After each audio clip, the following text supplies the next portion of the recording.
Screen clear है, आवाज बढ़िया आ रही है, एक बार रिप्लाई कर दें। यस सर, ठीक है। चलिए ठीक है।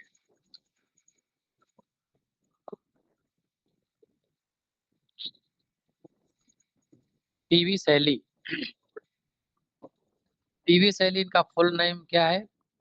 पर्सी बायसी शैली, पीवी शैली कहते हैं। Was born on 4 August 1792 in Field Place, Warnham, Sussex, England.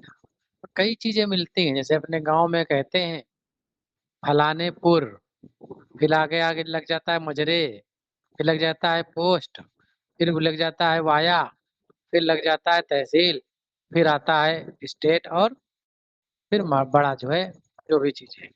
उसी तरह से यहाँ पर चीजें फील्ड, प्लेस एक स्थान है, वर्नम वहाँ का कुछ एक लोकल एरिया है, और ससेक्स एक फेमस रीजन है, इंग्लैंड में ये आता है।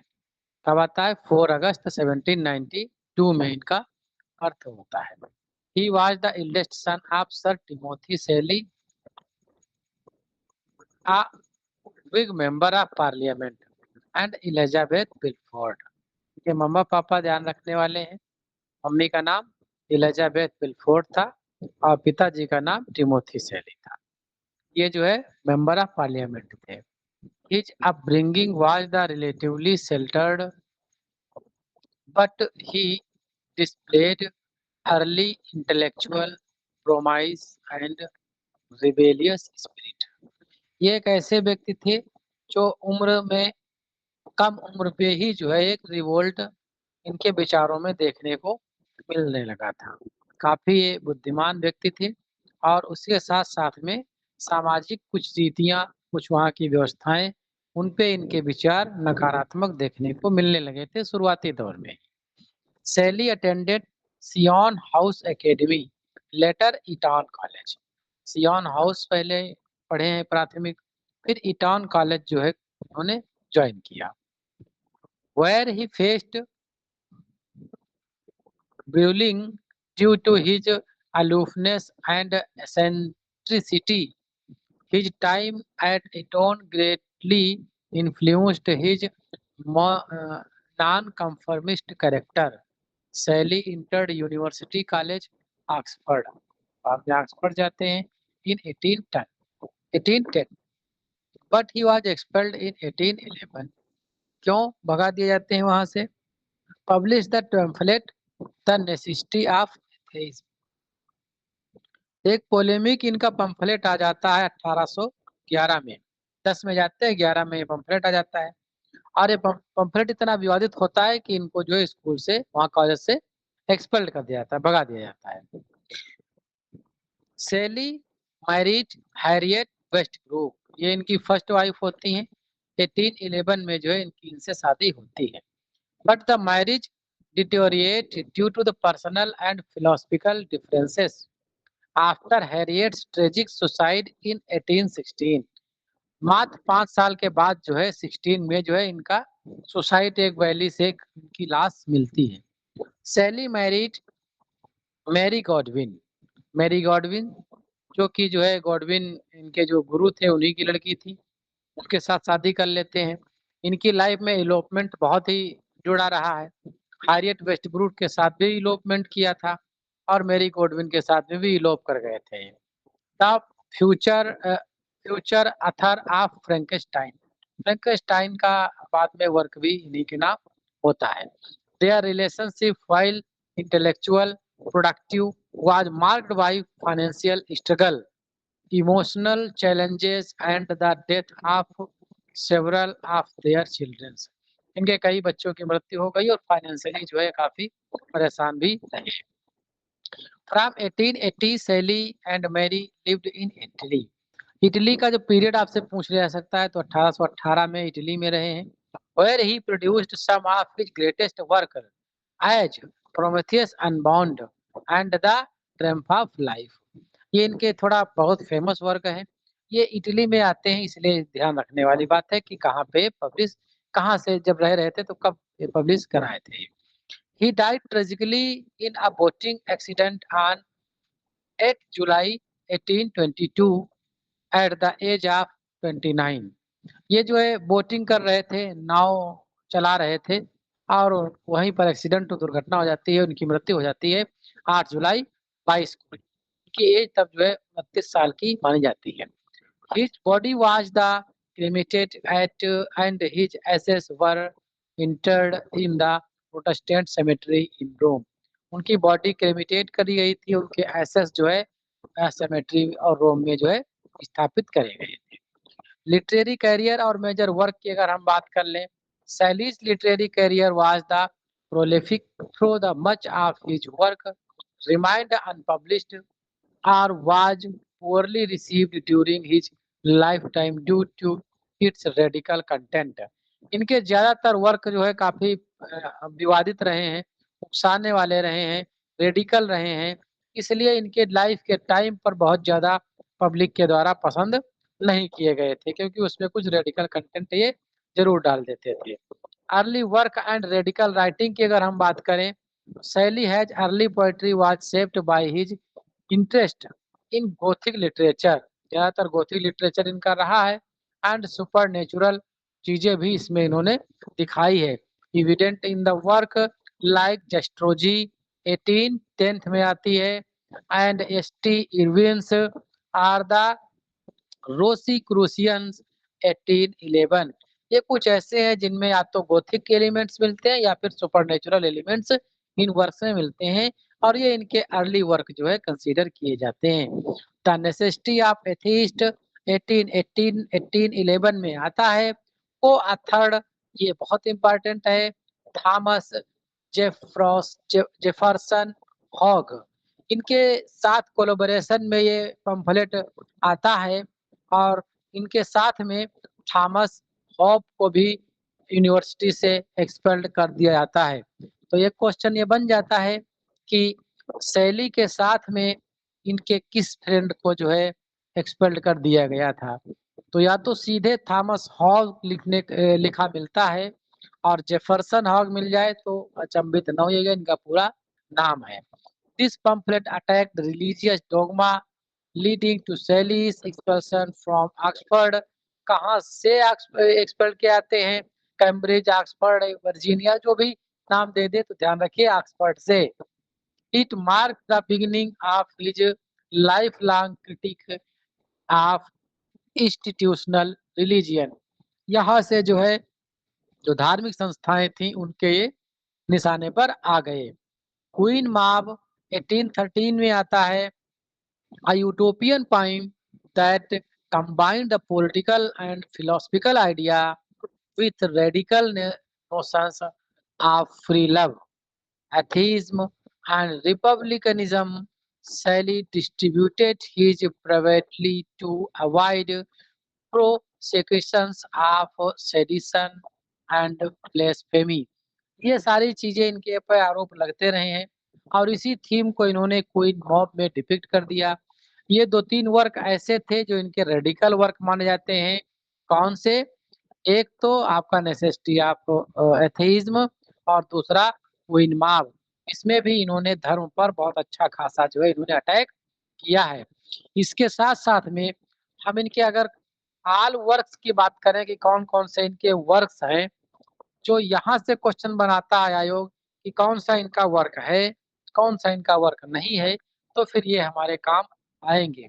हम एक साथ में जो है सारे वर्क देखने की कोशिश करते हैं।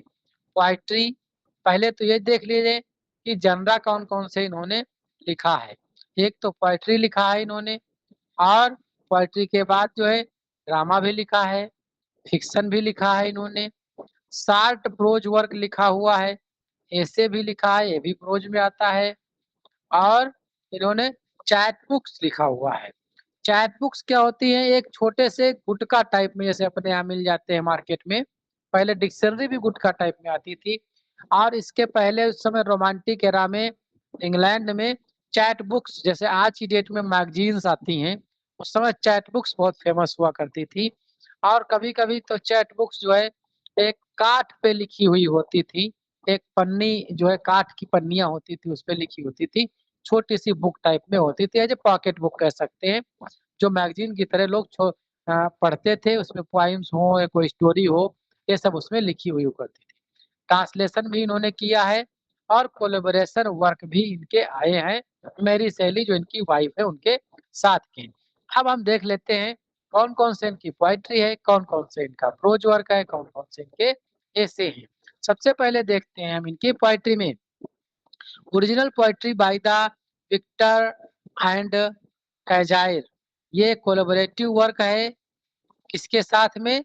एलिजाबेथ शैली के साथ में जो इनका कोलैबोरेटिव वर्क है। 1810 पोस्टमस फ्रैगमेंट्स ऑफ मार्गरेट 1810 में आता है। Nicholas collaborate with the Thomas Jefferson Hogg. अभी जो है आपने ऐसे नेसेसिटी ऑफ एथिस्ट जो पढ़ा, वो भी जो है थॉमस हॉग के कोलैबोरेशन में था और ये जो है पोस्टमस फ्रैगमेंट्स भी उन्हीं के कोलैबोरेशन में है। 1812 में आता है द डेविल्स वॉक। 1813 में इम्पोर्टेंट वर्क है क्वीन माब आता है। एलास्टर जो कि इनका एक माना जाता है कि बायोग्राफिकल टच भी इसमें है, 1815 में आता है। ये ईयर भी पूछ लिया जा सकता है। इसका सबटाइटल जो है the spirit of solitude published in 1816। Mont Blanc published in 1816 और 17 में पब्लिश होता है, 16 में लिखा जाता है। म्यूटेबिलिटी 1816 में आता है। हिम्न टू इंटेलेक्चुअल इंपॉर्टेंट ये वर्क हो सकता है, 1817 में ये वर्क आता है। द रिवोल्ट ऑफ इस्लाम का एक मेजर वर्क माना जाता है। 17 और 18 इसकी डेट जो याद रखी जानी चाहिए। ओजी मेंडेस ये भी वर्क इनका महत्वपूर्ण है, 1818 में आता है। Rosalind and Helen publish in 1819 18 में आता है। Lines written along the Euganean hills publish in 1819 1880 में आता है। England in 1819 published in 1839। ये पब्लिश डेट थोड़ा ऑड है इसलिए इंपॉर्टेंट हो सकती है। इंग्लैंड इन 1899 ये इनके वर्क का नाम है, जो कि आता कब है? 1839 में आता है। 1819 में इनका लव्स फिलॉसफी एक वर्क आता है, फेमस वर्क है। 1819 में ही जो है ode to the west wind इनका एक मास्टर वर्क माना जाता है, जो कि 1820 में पब्लिश होता है। और मास्क ऑफ एनार्की और जूलियन एंड मेडलो ये दोनों वर्क जो नीचे के हमने बताए हैं, ये इनके फेमस वर्क हैं। जूलियन एंड मेडलो में इनका जो है ऑटोबायोग्राफिकल टच देखने को मिलता है। 1824 में आता है। मास्क ऑफ एनार्की 1832 में आता है और वो टू द वेस्ट विंड जो है 1820 में आता है। पीटर बेल द थर्ड ये वर्क इसलिए इम्पोर्टेंट है क्योंकि इस पर जो है ये पैरोडी है वर्ड्सवर्थ के वर्क की। पीटर बेल जो वर्ड्सवर्थ का आया था उसको लेकर के उसके बेस्ड पर जो है एक पैरोडी इन्होंने करी है। 1839 में आता है और 1820 में जनरली माना जाता है कि ये रिटर्न होता है। Letter to Maria Gisborne published in 1824 1820 में आता है। बहुत फेमस वर्क इनका है टू अ स्काईलार्क, एक प्रकार से कह सकते हैं मास्टर वर्क इनका है, 1820 में माना जाता है। द क्लाउड इसलिए इम्पोर्टेंट है कि ये वर्ड्सवर्थ के जो है वर्क से आपको कंफ्यूजन ला सकता है। 1820 में सेंसिटिव प्लांट भी इनका आता है। The witches of Atlas published in 1820 आता है, ये रिटर्न जो है इसकी 1820 है और पब्लिश्ड इसकी 1824 है। एडोनिस जो कि इनके कंटेम्प्रेरी राइटर कीट्स हैं, इनके जो है काफी क्लोज भी रहे हैं, उनकी डेथ पर लिखी गई एक इलिजी है, इसलिए ये वर्क इम्पोर्टेंट हो सकता है। 1821 में आती है। ये जो है लिखी किस पे गई है? कीट्स पे। इपिसाइकेरियन ये भी वर्क जो है कई बार एग्जाम ओरिएंटेड वर्क रहा है, 1821 में आता है। Music when soft voice die published in 1824 1821 में ये आता है। 1822 one word is too often profaned published in 1824। A dirge ये फेमस वर्क है, पब्लिश्ड 1824 में आता है। द ट्रिम्फ ऑफ लाइफ ये इसलिए इम्पोर्टेंट है कि इनका एक अनफिनिश्ड वर्क है और पब्लिश होता है 1824 में। पास्थुमस पोइम के नाम से ही एक वर्क आता है इनका, ये भी 1824 में आता है। ये तो रहे कुछ पोइम्स जो इन्होंने अपनी जिंदगी में पोइम्स लिखे हैं। बात कर लें ड्रामा की। ड्रामा इनका जो फेमस है सेंसी, एक ट्रेजेडी टाइप में ड्रामा होता है, 1819 में आता है। स्टोरी थोड़ा बड़ी दयनीय है इसकी। और प्रोमेथियस अनबाउंड इनका जो है मास्टर वर्क माना जाता है ये। ऑडिपस टायरानियस 1820 में आता है। इसको जो है दूसरे नाम से आप स्वेल फ्रूट का टायरांट के नाम से जाना जाता है। ये दूसरा जो सब टाइटल है ये हमारे लिए इम्पोर्टेंट हो सकता है। चार्ल्स द फर्स्ट एक इनका वर्क आता है। ये वर्क भी इनका अनफिनिश्ड है। जो भी अनफिनिश्ड वर्क है वो दिमाग में बनाए रखना चाहिए, क्योंकि कई वर्क जो है साथ में दे करके आपसे पूछ लेगा व्हिच वन इज आड। कई अनफिनिश्ड हैं, एक उसमें कंप्लीटेड होगा, या कई कंप्लीटेड हैं, एक अनफिनिश्ड होगा। हेलास वर्क फेमस है, 1820 में आता है। फिक्शन की अगर हम बात करें तो इनका अर्लियर वर्क है जस्ट्रोजी, 1810 में आता है। 1810 में ही एस.टी. इरविन्स, जिसे दूसरे नाम से जो है द रोसिक्रेशियन, पब्लिश्ड इन 1811 में ये वर्क आता है। ये दोनों इसका सब टाइटल और दोनों टाइटल इसके ठीक ठाक नाम से जाने जाते हैं।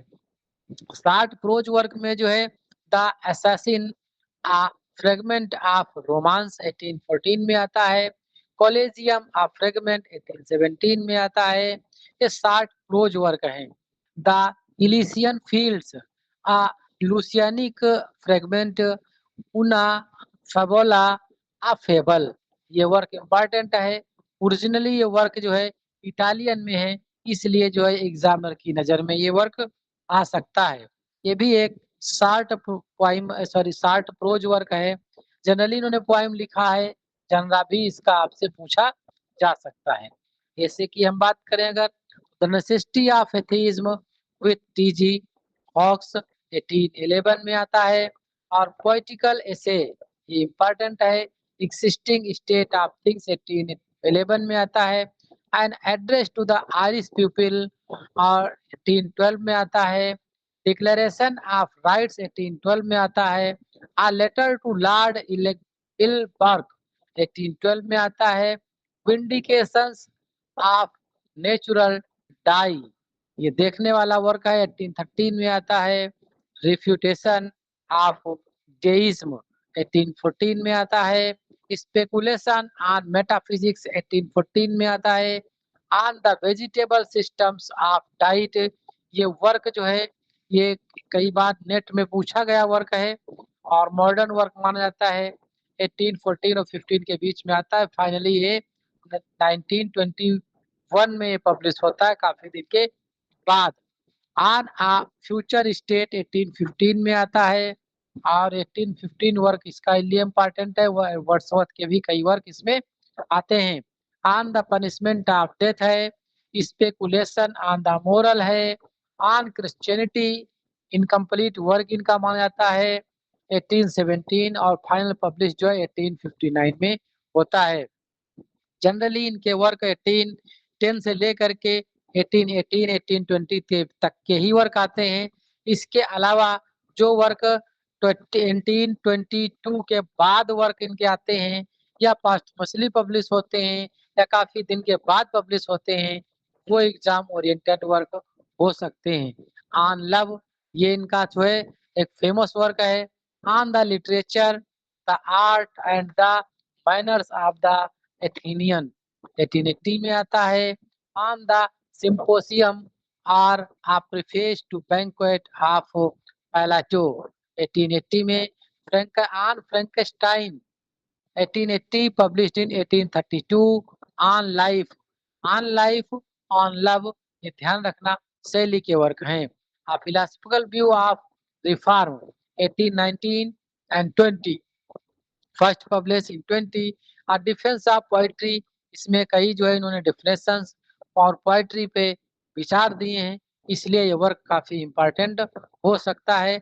1821 में लिखा जाता है, 1840 में जो है इसका फाइनल पब्लिकेशन होता है, इसलिए इसका डेट आप भी ध्यान रखिएगा। चैटबॉट जो छोटी बुक्स होती थी, शॉर्ट एंटरटेनमेंट के लिए होती थी। 12 फेस्टेन आर द मिस्टीरियस बैंडिट, ये वर्क नाम रखिएगा, याद रखिएगा। 12 फेस्टी the murderer, the secret of robbers cave 1813 में आता है। ट्रांसलेशन की अगर हम बात करें, the banquet or the symposium of Plato 1880 में।